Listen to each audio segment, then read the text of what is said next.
احمد و نصلی علی رسول الکریم. Viewers from mine of knowledge, السلام علیکم. یہ ایک معلمہ کا واقعہ ہے. وہ ہمیشہ اپنے شاگردوں کو نصیحت کرتی تھیں کہ قرآن پاک کی سورہ طٰہٰ کی آیت نمبر 84 کے مطابق زندگی گزاریں. وَأَجِلْتُ إِلَيْكَ رَبِّي لِتَرْضَىٰ، اے پروردگار میں نے تیری طرف آنے میں جلدی کی تاکہ تو خوش ہو. وہ کہا کرتی تھی کہ میں اس آیت سے بہت متاثر ہوں. جب بھی میں اذان کی آواز سنتی ہوں، اگر میں کسی بھی کام میں مصروف ہوں تو میں اپنے آپ کو یہ آیت یاد دلاتی ہوں اور سب کچھ چھوڑ کے نماز کے لیے کھڑی ہو جاتی ہوں. رات کو 4 بجے جب تہجد کا الارم بجتا ہے اور میں گہری نیند میں مزید سونا چاہتی ہوں تو یہ آیت مجھے یاد آ جاتی ہے. یعنی انہوں نے اپنے لاشعوری دماغ میں اس آیت کو راسخ کیا ہوا تھا، جس کی وجہ سے وہ اب آٹو پہ نماز کو ادا کرتی تھیں پہلی پرائرٹی کے طور پہ. مارکیٹ ہو یا گاؤں ہو، وہ جہاں جاتی تھیں لوگوں کی پرواہ کیے بغیر اذان سنتے ہی وضو کرتی اور نماز شروع کر دیتی تھیں.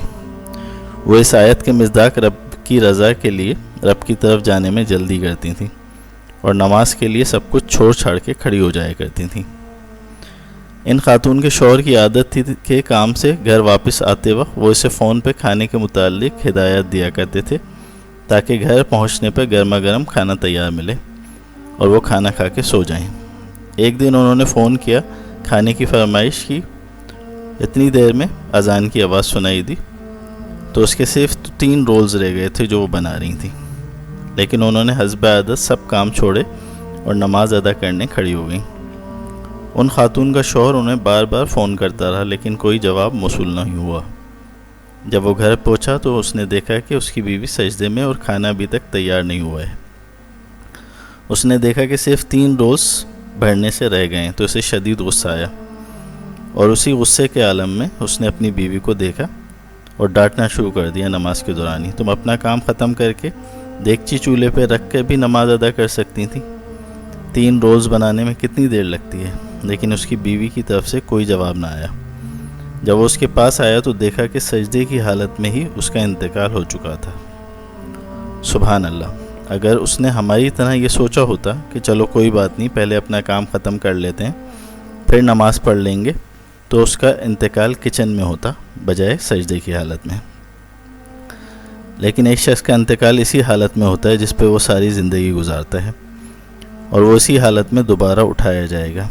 محمد صلی اللہ علیہ وآلہ وبارک وسلم نے ارشاد فرمایا، ہر شخص اسی حالت میں قیامت کے دن اٹھایا جائے گا جس میں وہ فوت ہوا تھا، اور قیامت تک وہ اسی حالت میں پلٹاتا جائے گا. بار بار ریپیٹیڈلی وہ اسی حالت میں قیامت تک چلتا رہے گا، یعنی وہ خاتون قیامت تک سجدے کرتی رہیں گی.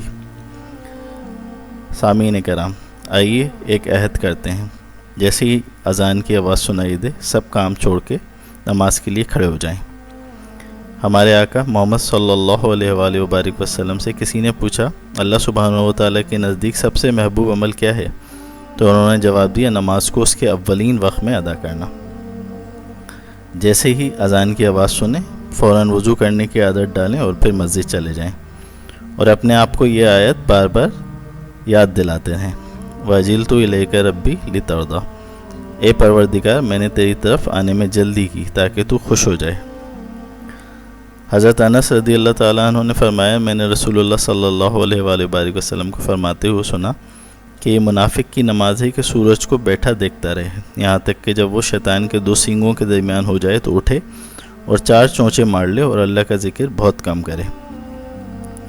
یاد رکھیں، شیطان انسان کو مختلف کاموں میں الجھائے رکھتا ہے. اپنے لاشعوری دماغ میں اگر ہم راسخ کر لیں کہ نماز سے نہ کہو کہ مجھے کام ہے بلکہ کام سے کہو کہ مجھے نماز پڑھنی ہے، تو اذان ہوتے ہی وضو کرنے کی عادت ڈال لیں اور پھر مسجد کا رخ کریں.